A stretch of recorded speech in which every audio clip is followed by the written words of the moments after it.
विश्व की 16 से 17% आबादी अफ्रीका महाद्वीप में निवास करती है। इस क्षेत्र में तो इसकी आबादी 130 करोड़ है लगभग। इतनी ही आबादी आज भारत की भी है। और अफ्रीका का क्लाइमेट, जो इसकी जलवायु है, जो इसके संसाधन हैं और जो इसका विकास है, किस प्रकार से ये एक दूसरे से इंटरलिंक्ड हैं, इंटीग्रेटेड हैं और एक दूसरे को ये कैसे, ये किन किन कारकों का प्रभाव पड़ता है। जैसे जलवायु अगर अच्छी है तो संसाधन का दोहन आसान हो जाता है। जब संसाधन का दोहन आसान होगा तो विकास उस क्षेत्र का होगा। अगर जलवायु खराब है तो संसाधन होते हुए भी उसका दोहन नहीं हो सकता है। तो इसलिए जलवायु, संसाधन और विकास ये आपस में ये जुड़े हुए हैं और एक दूसरे पर असर डालते हैं। हम लोग अफ्रीका को देखें तो अफ्रीका में 130 करोड़ आबादी है और अफ्रीका का क्षेत्रफल 30 मिलियन किलोमीटर स्क्वायर है। भारत का 3.2 के आसपास। तो अफ्रीका भारत से लगभग 10 गुना बड़ा है और आबादी भारत की और अफ्रीका की बराबर है, लगभग बराबर है, 130 करोड़। भारत आज जहां पर है, जो भारत का विकास है, जो भारत में डेवलपमेंट हुआ है और जो अफ्रीका में डेवलपमेंट हुआ है, दोनों में काफी अंतर है। अफ्रीका की 130 करोड़ की जो आबादी है और जो भारत की 130 करोड़ की आबादी है, अगर आप विकास के जो स्टैटिक्स है उनको देखेंगे तो भारत अफ्रीका से ये बेहतर है, जबकि क्षेत्रफल में अफ्रीका बड़ा है। ढेर सारा सोना अफ्रीका से विश्व को जाता है, कोबाल्ट, निकल, ये सब जाता है। तो ऐसा क्यों है कि ये संसाधन, जो मिनरल संसाधन है, तेल, गैस, उससे समृद्ध होते हुए भी अफ्रीका की 130 करोड़ की आबादी ये गरीब है। यहाँ पे ढेर सारी समस्याएं हैं। इनकी लाइफ एक्सपेक्टेंसी कम है। जब बच्चा पैदा होता है तो जो इन्फेंट मोर्टेलिटी रेट है वो हाई है, पॉवर्टी है, हंगर है। तो ये सब समझने के लिए हम लोग को समझना पड़ेगा कि अफ्रीका का क्लाइमेट, जो उसकी जलवायु है, ये क्या है और इसका असर संसाधन और विकास पर ये कैसे पड़ता है। हम लोग अगर जलवायु की बात करें तो जलवायु क्या है? क्या जलवायु वेदर है या मौसम है? नहीं, वेदर एक दिन का या एक घंटे का भी हो सकता है मौसम, और जलवायु मौसम का 30-32 साल का एवरेज जो होता है उसको हम लोग क्लाइमेट बोलते हैं। जलवायु, वेदर मतलब मौसम। आज का ये मौसम है, अभी 1 घंटे पहले धूप थी, अभी 1 घंटे के बाद ये बादल आ गए और बारिश होना स्टार्ट हो गई। लेकिन जो जलवायु होता है, क्लाइमेट, वो over a period of 32 years, 32 साल, 30 साल या 35 साल, अलग अलग जो क्लाइमेटोलॉजिस्ट हैं उनका अलग मत है, लेकिन सभी बोलते हैं कि 30 साल का औसत का जो मौसम का जो कारक हैं उनका जो एवरेज होता है उसको हम लोग जलवायु बोलते हैं, क्लाइमेट बोलते हैं, जल प्लस वायु। अब वेदर में टेम्परेचर, तापमान, एयर प्रेशर, ह्यूमिडिटी, आर्द्रता, relative humidity, absolute humidity, wind, air pressure, ये सब क्लाउडीनेस, ये सब कारक होते हैं, फैक्टर्स, एलिमेंट्स ऑफ वेदर। इन सब का 32 साल का जो एवरेज या 35 साल के एवरेज को बोलते हैं क्लाइमेट। तो लोग बोलते हैं मौसम की तरह तो बदल न जाओगे, लेकिन कोई ये नहीं बोलता कि जलवायु की तरह तो बदल न जाओगे, क्योंकि मौसम जो है लगातार चेंज होता है, हर घंटे चेंज हो सकता है, हर मिनट। लेकिन जलवायु एक लंबा पीरियड होता है जो कि 30-32 साल, और इसका चेंज होना एक कैसे जो है मानव सभ्यता, मानव मूल्यों को निश्चित करता है, इस पर अभी हम लोग ये बात करेंगे। तो अफ्रीका मेडिटेरेनियन सी से लेकर इक्वेटर को पार करते हुए, ट्रॉपिक ऑफ कैप्रिकॉर्न को पार करते हुए हिंद महासागर तक फैला है। सूर्य, ये ट्रॉपिक ऑफ कैंसर, ये इक्वेटर, ये ट्रॉपिक ऑफ ये कैप्रिकॉर्न। सूर्य ट्रॉपिक ऑफ कैंसर से लंबवत रहते हैं, इक्वेटर पर जाते हैं, कैप्रिकॉर्न पे आते हैं, फिर इस पे लंबवत होते हैं और फिर ट्रॉपिक ऑफ कैंसर पर लंबवत होते हैं। तो सूर्य की जो किरणें होती हैं वो लंबवत होती हैं, मतलब 90 डिग्रीज ट्रॉपिक ऑफ कैंसर से ट्रॉपिक ऑफ कैप्रिकॉर्न, इस क्षेत्र से और इस क्षेत्र के बीच में। और इसके ऊपर का जो हिस्सा है ट्रॉपिक ऑफ, ये सब ट्रॉपिकल में आ जाता है। तो इसलिए अफ्रीका की जो जलवायु है विविध है, विविधता है, अब भारी विविधता है। भारत की जलवायु भी, उसमें भी डाइवर्सिटी है, लेकिन जो अफ्रीका की डाइवर्सिटी है वो बहुत ही अलग है। और अफ्रीका की जो क्लाइमेटिक डाइवर्सिटी है, जो विविधता है जलवायु की, ये यहाँ की संस्कृति, सभ्यता और मानव मूल्यों को इसने निश्चित किया है। और उन्हीं मानव मूल्यों या अफ्रीका की जो संस्कृति है उसी का सुपरिणाम या कुपरिणाम यहाँ के जो कॉन्फ्लिक्ट्स हैं, जो युद्ध चलता है, जो सिविल वॉर चलता है, जो यहाँ का एटीट्यूड है इन लोगों का, ये जलवायु निश्चित करती है। क्यों निश्चित करती है? क्योंकि जलवायु आपको ये बताती है किस मौसम में आप क्या खाएंगे, किस मौसम में आप कौन से कपड़े पहनेंगे। तो उदाहरण के लिए सहारा मरुस्थल, ये पूरा डेजर्ट है। सहारा में दिन बहुत गर्म होगा, रातें बहुत ठंडी होंगी। तो अगर दिन बहुत गर्म होगा तो यहाँ आदमी कोट, पैंट, टाई ये नहीं पहनेगा। यहाँ का आदमी जो है लाइट कपड़े ये पहनेगा जिससे हीट रुक सके।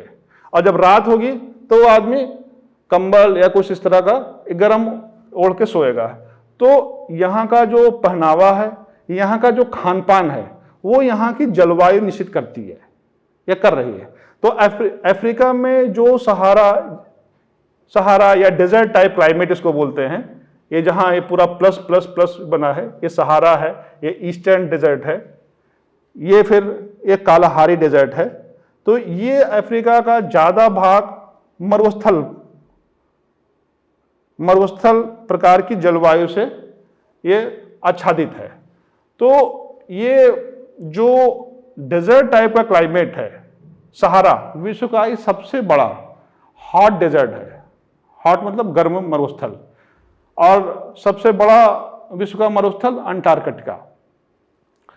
इसी प्रकार हम लोग जब देखें तो एक और यहाँ पर वर्षा एकदम नहीं होती, एकदम शुष्क है, और एक और जब हम लोग आते हैं इक्वेटर पर तो यहाँ पर हर दिन पानी बरसता है, हर दिन वर्षा होती है।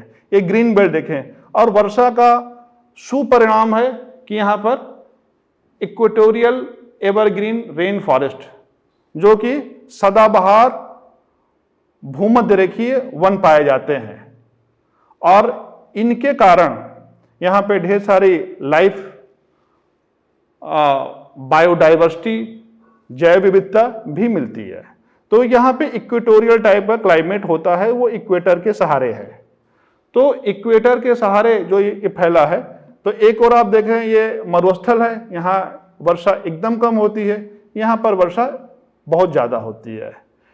इसी प्रकार ये आप देखें, ये जो सर्किल्स हैं छोटे छोटे, ये सवाना है। Savanna climatic region of Africa, savanna प्रदेश है। सवाना प्रदेश में यहाँ पे सूखा और वेट एंड ड्राई जो सीजन होती है बहुत डिस्टिंक्ट होती है। तो जो यहाँ पर गर्म और जब वर्षा होगी तो सीजन वो डिस्टिंक्ट होता है। और यहाँ की सबसे बड़ी बात होती है कि यहाँ बड़ी लंबी घासें होती हैं, वो 10 फीट से 15 फीट के बीच में होती हैं इस पूरे क्षेत्र में। तो सहारा का एकदम contrast equatorial type of climate है। और इसके बीच में ये जो ट्रांजिशन हो रहा है, जो संक्रमण हो रहा है, वो जब आप यहाँ से ऐसे नीचे आएंगे तो बीच में एक बेल्ट ये पड़ती है सहेल, ये जो क्रॉस लगा है सहेल, ये सेमी एरिड टाइप का क्लाइमेट होता है जो डेजर्ट टाइप क्लाइमेट और सवाना क्लाइमेट के बीच का होता है। ये करीब 5400 किलोमीटर की लंबी बेल्ट है। ये वेस्ट कोस्ट से ईस्ट कोस्ट तक ये जाती है और फिर ऐसे घूम करके ये इंडियन ओशन को ऐसे ये छूती है। और फिर आप जब नीचे आएंगे तो इधर भी देखेंगे कालाहारी डेजर्ट, नामीबिया डेजर्ट, ये सब यहाँ पर है। तो जो इसका क्लाइमेट है वही इसका है, क्योंकि इक्वेटर के ऊपर ये जो एरिया है वही एरिया ऐसा है। तो इसमें भी दिन काफ़ी गर्म होगा, रात ठंडी होगी और वर्षा बहुत ही कम होती है, न्यूनतम होती है। इसके बाद फिर वही यहाँ पर भी जो है जो सेमी एरिड डेजर्ट के बीच में, ये सेमी एरिड डेजर्ट के बाद सेमी डेजर्ट या सेमी एरिड टाइप का क्लाइमेट होता है। इसको आप ट्रॉपिकल ड्राई भी बोल सकते हैं। और इसमें घासें ज़्यादा होती हैं, ग्रासलैंड्स होते हैं, छोटे मोटे पेड़ होते हैं, वनस्पतियाँ होती हैं। तो अफ्रीका की जो अच्छा ऊपर देखिए ये मेडिटेरेनियन सी है, भूमध्य सागर है।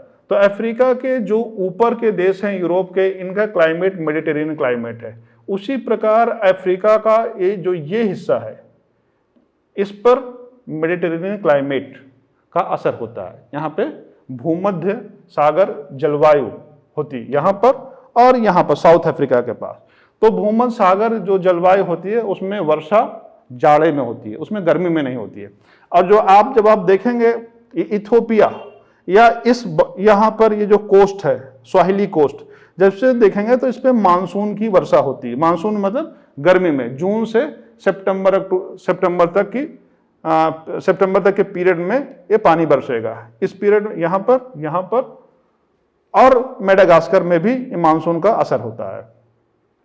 मेडिटेरेनियन क्लाइमेट यूरोपियन क्लाइमेट की तरह ही है, यहाँ है और साउथ अफ्रीका में है। तो अफ्रीका का ये जो क्लाइमेट हमने बताया ये एक जनरल बताया है। इसके बाद भी अफ्रीका की जो क्लाइमेट की डाइवर्सिटी है, जो जलवायु की जो डाइवर्सिटी है, वो अगर आप देखेंगे तो ये जो इथोपियन हाईलैंड्स है यहाँ पर है। इथोपियन हाईलैंड्स में ढेर सारी ऐसी ऊंची चोटियां हैं जहां पर काफ़ी कम टेम्परेचर होता है और वहां पर अगर सहारा का तापमान या सूडान का तापमान, उसके सापेक्ष में तापमान वहां पर कम होता है और वहां वर्षा ज़्यादा होती है। इथोपियन हाईलैंड हम लोग ने बात किया था पिछले वीडियो में कि नील की एक शाखा वहीं से निकलती है, सीमेंस माउंटेन। उसी प्रकार हम लोग अगर देखेंगे तो एक किलिमंजारो जो अफ्रीका का सबसे ऊंचा पर्वत है, वो पर्वत बर्फ आच्छादित होता है, बर्फ से ढका होता है। तो बर्फ से ढका होने का मतलब वहां की क्लाइमेट टुंड्रा और टेम्परेट, टुंड्रा टैगा टेम्परेट, इस टाइप की जो बर्फ वाला क्षेत्र है जो ढका है, वो उस प्रकार का की जलवायु वहां पर वो पहाड़ पे अल्टीट्यूड ऊंचाई के कारण होती है। उसी प्रकार जो हम लोग देखेंगे ये सहारा, ये एटलस एंटी एटलस, तो इसकी भी चोटियां जो होती हैं वो उस पर बर्फ पड़ती है। तो वहां का भी जो जलवायु है वो नीचे के जलवायु से भिन्न हो जाती हैं। टुंड्रा टैगा जब आप नीचे उतरेंगे, और उसी प्रकार की जो वनस्पतियां हैं वो होती हैं। तो जैसे जलवायु पूरा विविध है, वनस्पतियां भी विविध हैं। और आज तक अफ्रीका का ये जो इक्वेटोरियल रेन फॉरेस्ट है, जो democratic republic of Congo, central Africa republic, इन सब देशों में फैला हुआ है। यहाँ पर सिर्फ 10% जो पेड़ हैं उसका नामांकन या उसका कॉग्निजेंस लिया गया है। बाकी आज भी अफ्रीका में ढेर सारी वनस्पतियां ऐसी हैं जिसको जानना भी मानव संस्कृति और सभ्यता के लिए बाकी है। तो जो हम लोगों ने ये जलवायु की विविधता देखी, अब इस विविधता का असर संसाधन पर क्या है या कैसे है, या ये जलवायु, ये तो जलवायु, ये तो हवा में होती है, तो हम लोग के ऊपर असर क्या डालेगी? इसका असर पड़ता है।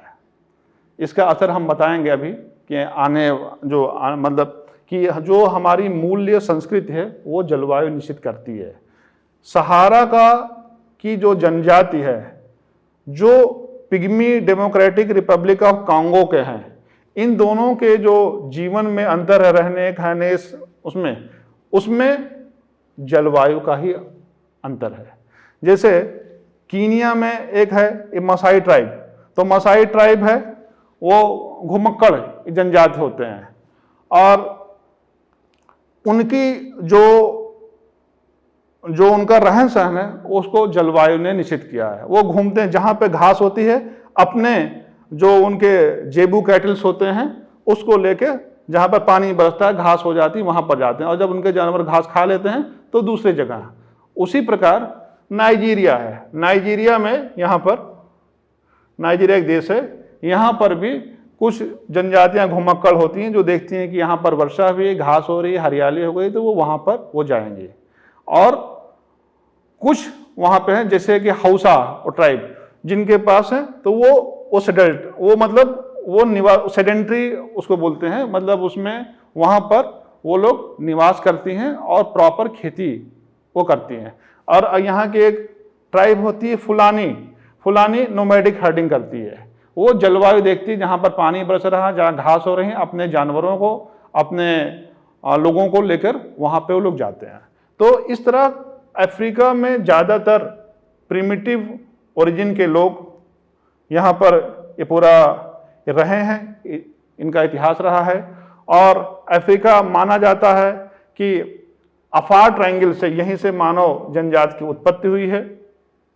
तो जो जलवायु है उसका हम लोग देखें, आगे भी बात करते हैं। अब रिसोर्स पे, इसका रिसोर्स से क्या संबंध है, क्या इंटरलिंकेज है। तो इस विश्व में, इस पृथ्वी पर अगर हम मैकलुहान का जो कंसेप्ट है ग्लोबल विलेज, उसकी बात करें तो मानव जो है सबसे महत्वपूर्ण संसाधन है, पॉपुलेशन, जनसंख्या। और जो जनसंख्या है वो क्लाइमेट डायरेक्ट जनसंख्या को प्रभावित करता है। प्रभाव क्या है उसका? तो अफ्रीका की जो जनसंख्या है ये यहाँ का सर्वप्रथम संसाधन है।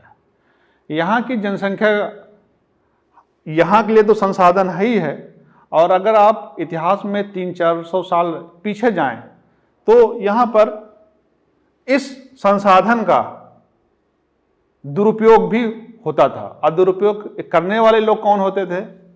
ये यूरोप के, जो बोलते हैं कि हम लोग सिविलाइज्ड कंट्री हैं। पोर्चुगीज, स्पेन, फ्रांस, ब्रिटेन, ये लोग यहाँ से वेस्टर्न अफ्रीका और सेंट्रल अफ्रीका से 1600 से यहाँ से स्लेव ट्रेड इन लोगों ने स्टार्ट किया। दास व्यापार ये अफ्रीका में होता है, 1600 सेंचुरी से ये प्रारंभ होता है। और इस दास व्यापार में इसको कहते हैं ह्यूमन रिसोर्स का दुरुपयोग। इसको हम उपयोग नहीं बोलेंगे, क्योंकि कोई भी मनुष्य महत्वपूर्ण होता है, उसकी अपनी डिग्निटी होती है, और किसी को दास बनाना ये मनुष्यता का ही अपमान है। लेकिन दास व्यापार ये धड़ल्ले से यहाँ पर एक स्लेव कोस्ट भी है।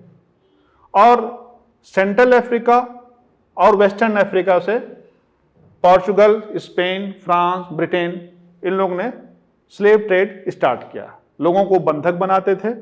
बंधक बना के ये कैरेबियन आइलैंड्स यहाँ पर है, इस एरिया में लाते थे, अमेरिका में लाते थे, प्लांटेशन करवाते थे, ये कॉफ़ी का प्लांटेशन, कोकोआ का प्लांटेशन। तो यहाँ से ये यहाँ लेके आते थे, और रास्ते में लाते समय ढेर सारे जो लोग दास थे, जो बंदी थे, वो मर भी जाते थे। तो दास प्रथा यहाँ पर जो रही, ये मानव संसाधन का ये सबसे बड़ा ये दुरुपयोग रहा है। लेकिन दास व्यापार के कारण ही अमेरिका और कैरेबियन आइलैंड्स और जो साउथ अमेरिका है, ये इनकी जो सभ्यता है, इनकी जो समृद्धता है, इनकी जो प्रॉस्पेरिटी है, वो कहीं ना कहीं अफ्रीकन लेबर से आई है। अफ्रीका के जो निवासी थे, जो यहाँ के मूल आदिवासी थे, जिनको ये लोग यूरोप के लोग पकड़ के अमेरिका पहुँचाए, यहाँ पहुँचाए, और जबरन इनसे खेती का काम कराया, प्लांटेशन ये कराया, माइनिंग में काम कराया, कंस्ट्रक्शन में काम कराया। तो जो फ्री का लेबर अफ्रीका से गया, उसने यूरोप को, अमेरिका को, कैरेबियन आइलैंड को, साउथ अमेरिका को जो स्लेव, जो दास, जिनको Portugal, Spain, France, Britain, Germany ने पकड़ करके कैरेबियन आइलैंड्स और अमेरिका, साउथ अमेरिका में भेजा, तो वहाँ की जो समृद्धता थी या जो है, उसकी कहीं ना कहीं नींव अफ्रीका की इस जनसंख्या ने रखा। विशेष तौर से पश्चिमी अफ्रीका और सेंट्रल अफ्रीका। और क्लाइमेट, जलवायु का प्रभाव दास व्यापार के समय भी देखिए, ये जो यूरोप के लोग होते थे ये अंदर नहीं जाते थे सब सहारा में ये पकड़ने। क्यों नहीं जाते थे? क्योंकि अगर ये अंदर पकड़ने जाते तो कोई भी यूरोपीय व्यक्ति इस सब सहारा में 1 साल से अधिक जीवित नहीं रह सकता था। और उस समय क्विनिन एक ड्रग होता है जो मलेरिया के ट्रीटमेंट में प्रयोग किया जाता है। उस समय क्विनिन इसकी खोज नहीं हुई थी, यह उतना पॉपुलर नहीं था। तो इसलिए ये क्लाइमेटिक कंडीशन जो सब सहारा की थी, उस समय स्लेव ट्रेड होता था, इसमें मलेरिया ये होता था, मच्छर। तो ये यूरोप के लोग जब अगर अंदर जाते और जब ये सरवाइव नहीं कर पाते तो ये यहीं पर रुक जाते थे, बोलते नहीं। और फिर यहाँ से अपने मिडिल आदमी को फिक्स करते थे, वो पकड़ के लाता था। फिर यहाँ पे फोर्ट बने होते थे, किले बने होते थे, और इन लोगों को बेचा जाता था, स्त्री, पुरुष, बच्चों, सबको जो है। और ये बेच के और फिर इनको अमेरिका भेजते थे। तो ये काम यूरोप और अमेरिका करते थे, विशेष तौर से यूरोप के लोग ने किया और अमेरिका इनको भेजा कैरिबियन। तो जो हम लोग बोलते हैं, हम लोग के अंदर एक धारणा है कि यूरोपीय संस्कृति बहुत सभ्य है या बहुत महान है। तो अगर आप स्लेव ट्रेड को देखेंगे, दास व्यापार को, तो ये मिथ्या दिखाई पड़ेगा। क्यों? क्योंकि जितनी कीमत ये लोग अपने लोगों की करते थे, उतनी इन्होंने अफ्रीकी या अन्य लोगों की इन्होंने कभी नहीं किया। और उसी के बाद यहाँ पे कोलोनाइजेशन भी होता है। कोलोनाइजेशन होता है तो ये लोग अफ्रीका को फिर बांटते हैं, वो हम लोग अगले वीडियो में देखेंगे। तो ये जो अभी हम जनसंख्या की बात कर रहे थे, ये तो इतिहास हुआ। अब जो इसकी वर्तमान आज के समय में अफ्रीका की जनसंख्या सबसे तेज बढ़ने वाली इस महाद्वीप की जनसंख्या है, जो पिछले 2020 में 2.54% का ग्रोथ रेट रहा। और जबकि अगर आप भारत की देखेंगे तो भारत की जनसंख्या का वृद्धि दर पिछले साल 0.99 रहा। तो यहाँ की जनसंख्या करीब 2.5 गुना तेज भारत से बढ़ रही है। जो डेमोग्राफर्स हैं, जो जनसंख्या नीति के विशेषज्ञ हैं, वो मानते हैं कि एक समय आएगा 50 साल के बाद, 40 साल के बाद, कि दुनिया की 1/3 जो आबादी होगी वो अफ्रीका होगी। तो अगर इनकी जनसंख्या इतनी तेजी से बढ़ रही है तो जनसंख्या को जीवित रहने के लिए क्या चाहिए?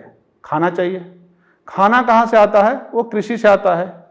तो इनकी जो जनसंख्या है, अगर कृषि में पैदावार अच्छी हुई, उत्पादकता अच्छी हुई, तब तो ये जनसंख्या ये बची रहेगी।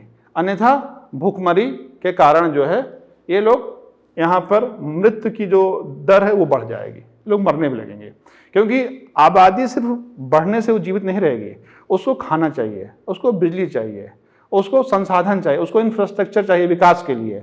तो यहाँ की आज जो जनसंख्या की जो समस्या है, एक तो बढ़ती हुई जनसंख्या है, दूसरी जो इनकी कृषि है उसकी जो उत्पादकता है वह उतनी अच्छी नहीं है। हालांकि अफ्रीका का 60% जो आबादी है वह कृषि में ही वो लगी है। यहाँ के करीब 40% लोग इस शहरों में निवास करते हैं और करीब 60% आबादी इसकी जो है वो कृषि करती है। लेकिन इसके बाद भी अफ्रीका में भूखमरी है, इसके बाद भी अफ्रीका में लोग कुपोषित हैं, मैल नरिश्ड हैं, इसके बाद भी यहाँ पे इन्फेंट मोर्टेलिटी रेट हाई है। तो इसके पीछे आपको फिर से समझना पड़ेगा कि यहाँ की जो जलवायु है और यहाँ का जो पॉपुलेशन रिसोर्स है और जो एग्रीकल्चर है, एग्रीकल्चर वर्षा पर आधारित होता है, मृदा पर आधारित होता है, तापमान पर आधारित होता है। और इनको जो नॉलेज होता है, जो वहां की परंपरा होती है उस पर होता है। जैसे ज्यादातर अफ्रीका में मक्का की खेती ज्यादा होती है, यहां पर मक्का होता है। गेहूं साउथ अफ्रीका में ज्यादा होता है। अभी इन लोगों ने चावल की भी खेती प्रारंभ किया है, और चावल जैसे मिस्र में, साउथ अफ्रीका में, या जहां पे वर्षा अधिक होती है वहां पर चावल भी होने लगा है।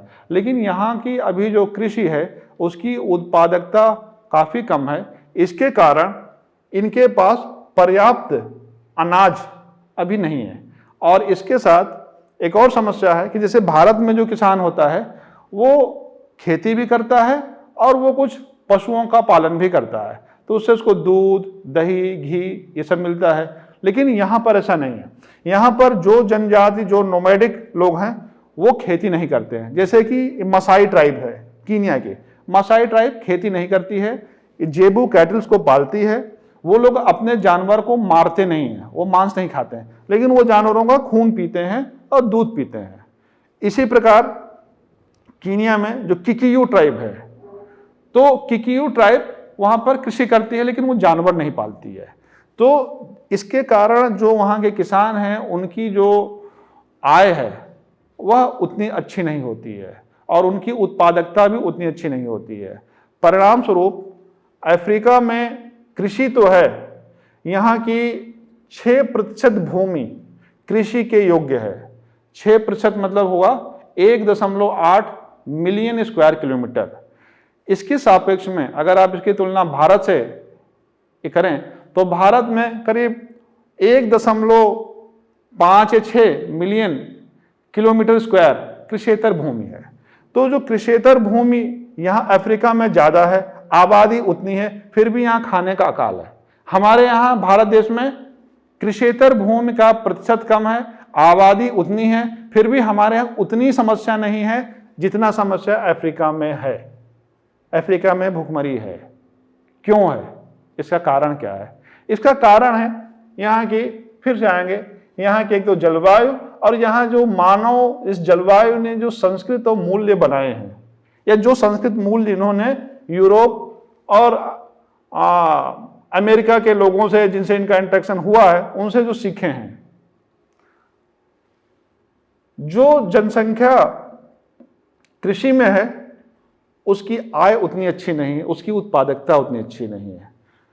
उत्पादकता अच्छी नहीं है तो यहां पर सिर्फ, जैसे आप अगर अमेरिका में एग्रीकल्चर देखेंगे तो अमेरिका में हाईली मैकेनाइज्ड एग्रीकल्चर होता है।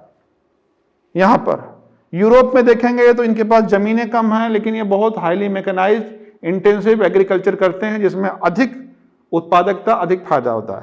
अफ्रीका में आप देखेंगे तो ज्यादातर यहाँ पे सबसिस्टेंस फार्मिंग है। सबसिस्टेंस मतलब बस किसी तरह से आप कुछ बो दीजिए, जो हो जाए वो ठीक है।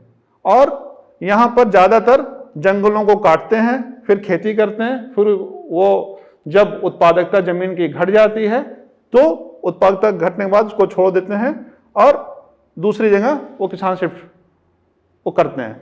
तो इसको स्लैश एंड बर्न भी बोलते हैं, अफ्रीका में, सेंट्रल अफ्रीका में मिल्पा भी बोलते हैं। तो इस तरह जो ये जगह बदल के खेती करते हैं, इसके कारण ये अपने संसाधन उस पर कंसंट्रेट नहीं कर पाते हैं, और कंसंट्रेट नहीं होने की वजह से इनकी प्रोडक्टिविटी और प्रोडक्शन दोनों कम होता है। अगर आप बात करें एग्रीकल्चर का सॉइल, तो यहाँ इनका 25% जो ये सहारा फैला हुआ है, यहाँ कृषि के लिए उतनी अच्छी मिट्टी नहीं है। Sahara desert, eastern desert, Kalahari desert, Namibia desert, यहाँ पर मिट्टी अच्छी नहीं है, तो यहाँ पे कृषि की ज़्यादा संभावनाएं नहीं है। ज़्यादा संभावनाएं ये सहेल में है और जो सवाना है इसमें है। और अगर आप लाइव स्टॉक फार्मिंग की बात करें तो यहाँ पे साउथ अफ्रीका का जो ये वेल्ड क्षेत्र है, जो जहाँ पे ये मेडिटेरेनियन है और ड्रेकेंसबर्ग है, यहाँ पर मेरिनो सीप एक होती है, मेरिनो भेड़, जिसका ऊन काफ़ी अच्छा माना जाता है। तो यहाँ साउथ अफ्रीका इसको वर्ल्ड में लीड करता है, लीडिंग प्रोड्यूसर है। लेकिन इनकी जलवायु ऐसी है, इसलिए मेरिनो जो भेड़ है यहाँ पे ऊन अच्छा देगी। अगर इसी मेरिनो भेड़ को आप लेके इक्वेटर पर लेके आ जाएं या आप सहारा में लेके आ जाएं तो हो सकता है कि ये भेड़ सरवाइव ना करे या इसकी प्रोडक्टिविटी वूल की गिर जाए, ऊन की। तो जो जलवायु है ये सुनिश्चित करती है कि क्या उत्पादकता है, कितनी उत्पादकता है, और मिट्टी, जल, सूर्य का ताप, ये प्रकृति की देन है। तो जो प्राकृतिक ये कारण है, ये हम अफ्रीका की कृषि को आज भी इस स्टेज पर रखे हैं कि अफ्रीका में अनाज की जरूरतें पूरी नहीं हो पा रही हैं। इसलिए कृषि को इसके साथ जब आप और भी देखेंगे तो जब घोर वर्षा होती है तो लीचिंग होती है और इनकी जो मिट्टी है वो उसके पोटैश, नाइट्रेट, फॉस्फेट ये सब घुल के नीचे जाते हैं, तो यहाँ पर मिट्टी बंजर भी होती जा रही है। ये जो मरुस्थल अभी आप देख रहे हैं यहाँ तक ये फैलता ये था, अभी धीरे धीरे इधर बढ़ रहा है, सहेल में बढ़ रहा है, डेजर्टिफिकेशन बोलते हैं, ये मरुस्थल इधर बढ़ रहा है। तो कई मिलियन स्क्वायर, मतलब कई मिलियन में तो ये फैला है सहारा, ये अभी इसका आकार बढ़ रहा है। तो जो बगल की उपजाऊ कृषेत्र भूमि है वो भूमि भी मरुस्थल बढ़ने के कारण अनुपजाऊ हो जा रहे हैं। अगर हम लोग देखें ये जो मेडिटेरेनियन क्लाइमेट का क्षेत्र है, यहाँ पे सिट्रस फ्रूट्स ये होते हैं और जो यूरोप में होते हैं उसी प्रकार के यहाँ होता है, लेकिन फिर भी यहाँ पे उत्पादकता वो नहीं है जो यूरोप में है। उसका कारण है यहाँ के लोगों के पास वो टेक्नोलॉजी या वो मैकेनाइजेशन नहीं है जो यूरोप में है। लेकिन साउथ अफ्रीका में यहाँ पर जो मेडिटेरेनियन क्लाइमेट है, यहाँ की प्रोडक्टिविटी अच्छी है, क्योंकि यहाँ पर लोगों ने अच्छा इन्होंने मैकेनाइजेशन किया है और अच्छा कल्टीवेशन ये लोग कर रहे हैं। तो इस प्रकार जो कृषि है, जनसंख्या कृषि पर आधारित है। कृषि से इनकी समृद्धता नहीं, बस किसी तरह से इनका जीवन यापन चल रहा है। और इनको अफ्रीका की अगर कृषि ये सुधरती नहीं है तो आने वाले समय में इनकी जो जनसंख्या की वृद्धि दर है, लोगों को खाना नहीं मिलेगा और लोग भूख के कारण यहाँ पर और भीषण युद्ध होंगे और रक्तपात होगा और तबाही आएगी, मृत्यु दर ये बढ़ जाएगी। आज भी अफ्रीका का एक निवासी लगभग 50 से 52 साल जीता है, इसकी लाइफ एक्सपेक्टेंसी है। आप एग्रीकल्चर के बाद दूसरे रिसोर्सेज पर अगर आए, अगर हम जल की बात करें, जल भी एक संसाधन है, तो अफ्रीका में नदियों का अभाव नहीं है। नदियां हैं, सबसे बड़ी नदी नील है, ये कॉन्गो है, ज़ैम्बेजी है, लिम्पोपो है, ऑरेंज है।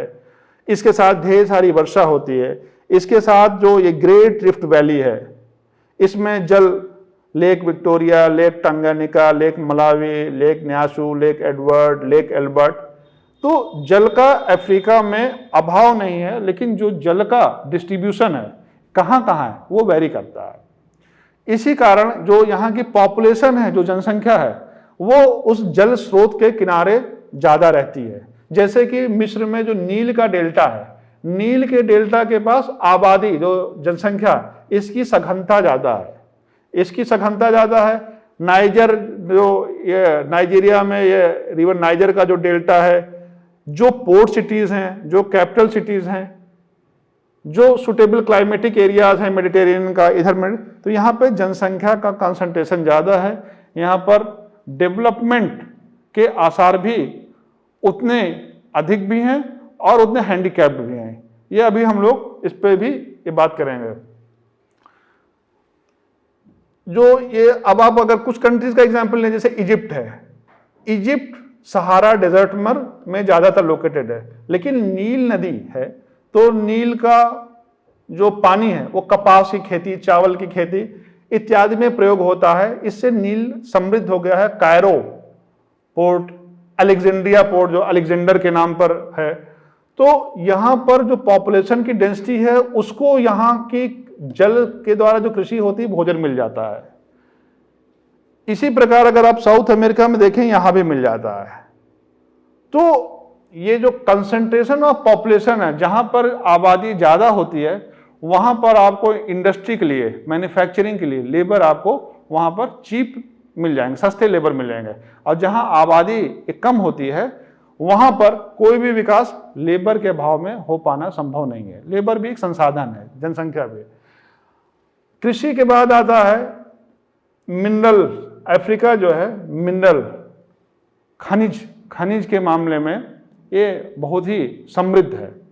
खनिज की समृद्धता की बात अगर हम करें तो सबसे ज्यादा हीरे अफ्रीका, दुनिया के 65% हीरे अफ्रीका से आते हैं और इन 65% में डेमोक्रेटिक रिपब्लिक ऑफ कॉन्गो है, सेंट्रल अफ्रीकन रिपब्लिक है, बोत्सवाना है, जिम्बाब्वे है, साउथ अफ्रीका है, ये सब कंट्रीज लीड करते हैं, सूडान है। तो लेकिन हीरा इतना होता है फिर भी इनकी समृद्धता नहीं है। और अगर आप और गहराई में जाएं तो जो हीरा है इसको ब्लड डायमंड भी बोला जाता है। ये खूनी हीरे हैं, ये खून के हीरे हैं। खून के हीरे ये कैसे हैं?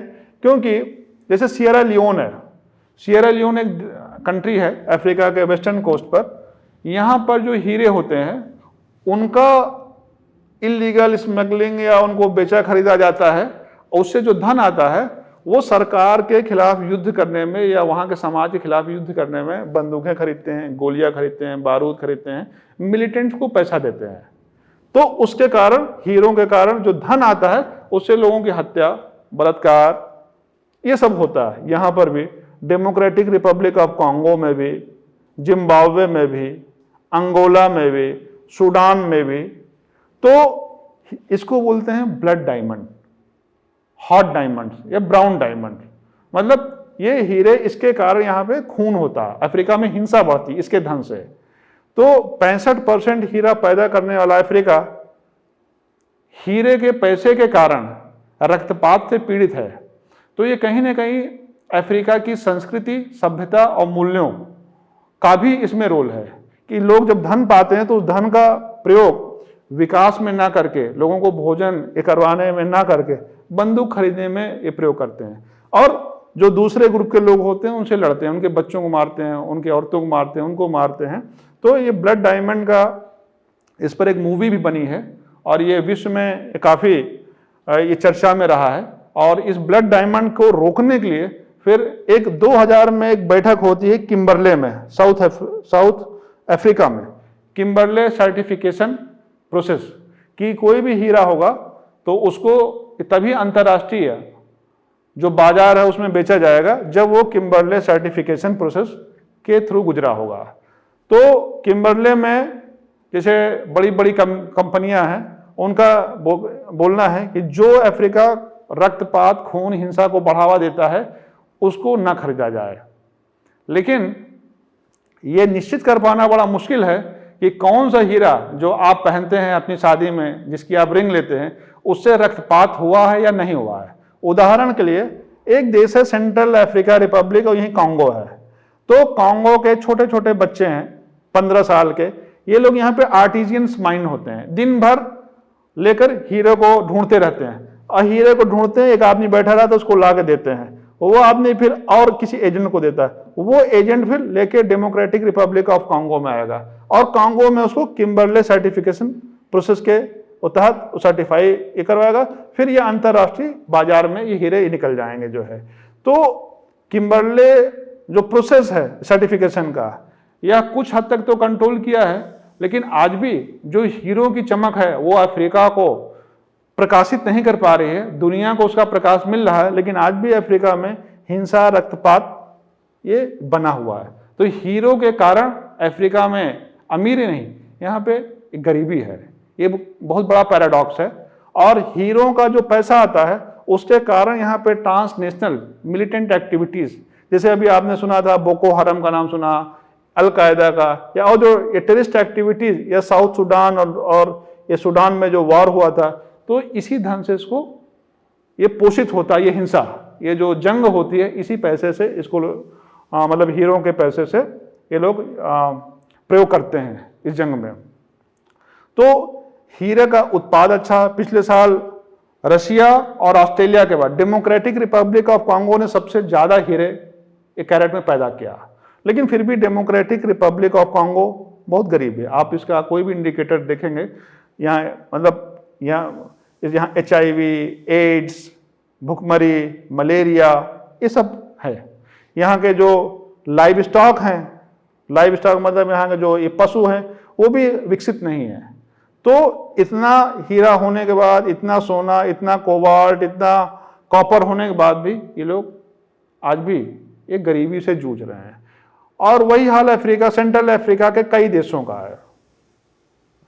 एक साउथ अफ्रीका एक देश है जो अच्छी माइनिंग कर रहा है और अपने संसाधनों का सदुपयोग करके इसका विकास हो रहा है, साउथ अफ्रीका का। और इस मिस्र है, मिस्र इन नील के कारण ये विकसित हो रहे हैं। अभी हाल में नाइजीरिया फास्टेस्ट ग्रोइंग इकोनॉमीज में आ गया है और यहाँ भी संसाधनों का जो उत्पादन है, जो प्रोडक्शन है, जो इसका व्यापार है, उसके कारण नाइजीरिया में समृद्धता बढ़ रही है और उसका परिणाम है कि यहाँ की आबादी भी बढ़ रही है।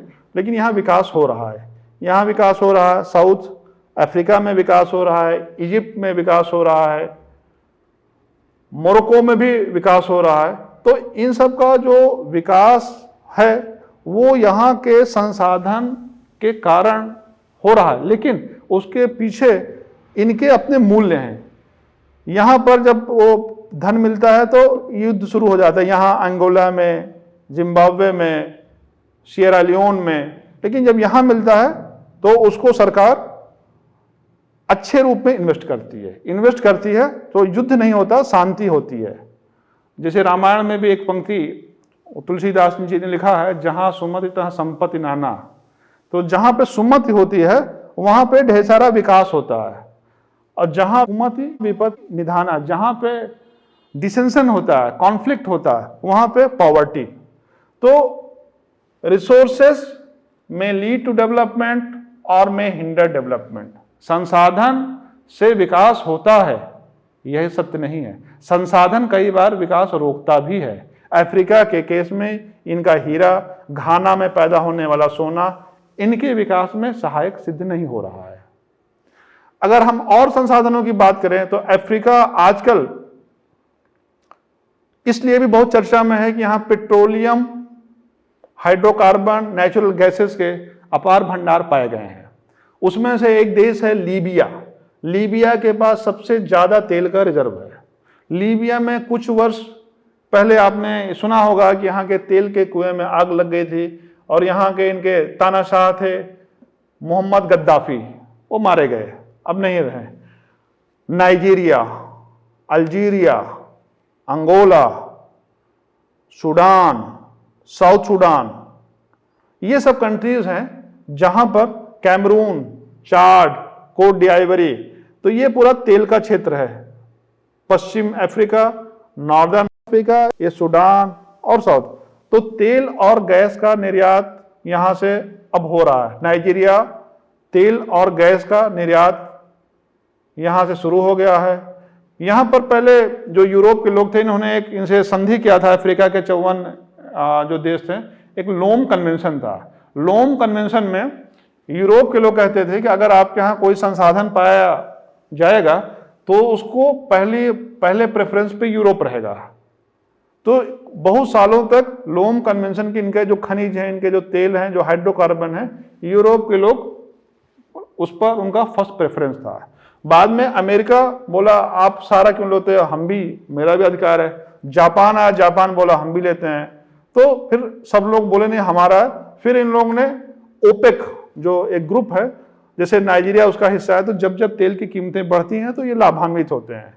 तो जो तेल और गैस यहाँ पर उत्पन्न हो रही है, इसने अफ्रीका की जो अंतर्राष्ट्रीय गतिविधियां हैं उसको और तेज कर दिया है।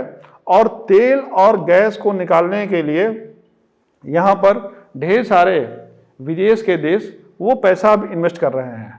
और जैसे के लिए चीन ने अभी बेल्ट रोड इनिशिएटिव के तहत कीनिया में ये मोम्बासा एयरपोर्ट, ये मोम्बासा पोर्ट है, यहाँ से लेकर नैरोबी तक ये लाइन एक बनाई है और अंदर भी रेल बिछा रहा है, उसको बोलता है ट्रेड सुपर हाईवे है।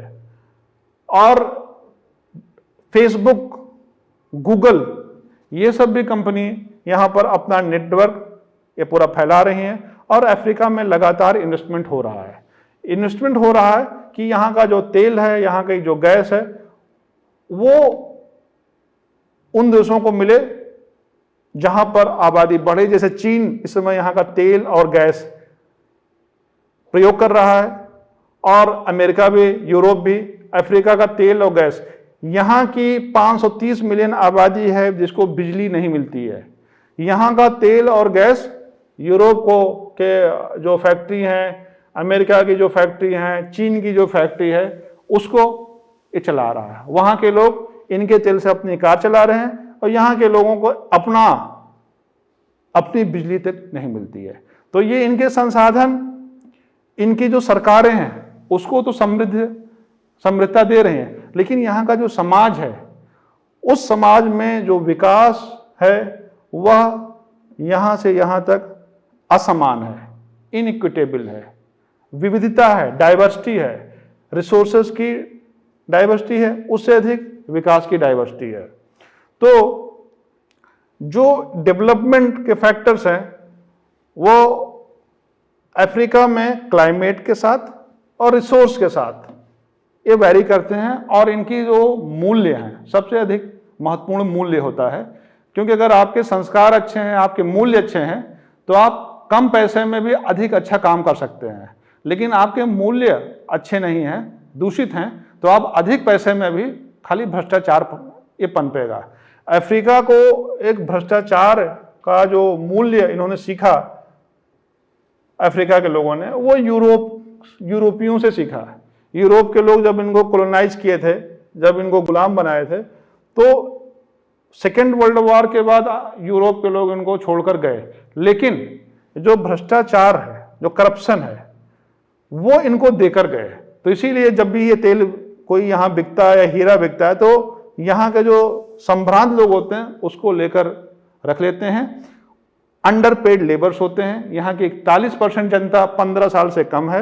वो 15 साल के जो बच्चे होते हैं उनको माइंस में लगाते हैं, कोबाल्ट की, डायमंड की, गोल्ड की, कॉपर की, और वो अंडर पेड होते हैं। वो स्कूल नहीं जा पाते हैं, तो शिक्षा का भी अभाव है, और शिक्षा के अभाव से फिर यहाँ का जो ह्यूमन रिसोर्स है वो और पुअर क्वालिटी का हो गया है।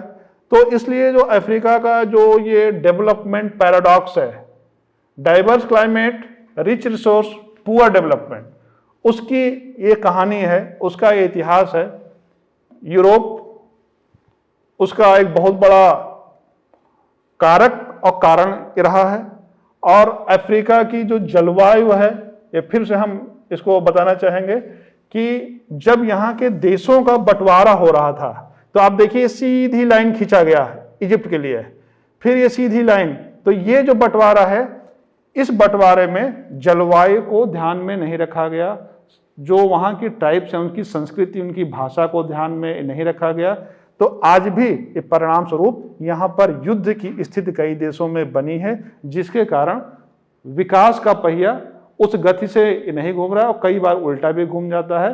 अफ्रीका के चौथे वीडियो में हम लोग देखेंगे कौन कौन से मुख्य कॉन्फ्लिक्ट अफ्रीका में चल रहे हैं, और इंटरनेशनल क्या रिस्पॉन्सेज भारत का, चाइना का, रशिया का, अमेरिका का इसको मिल रहा है। धन्यवाद।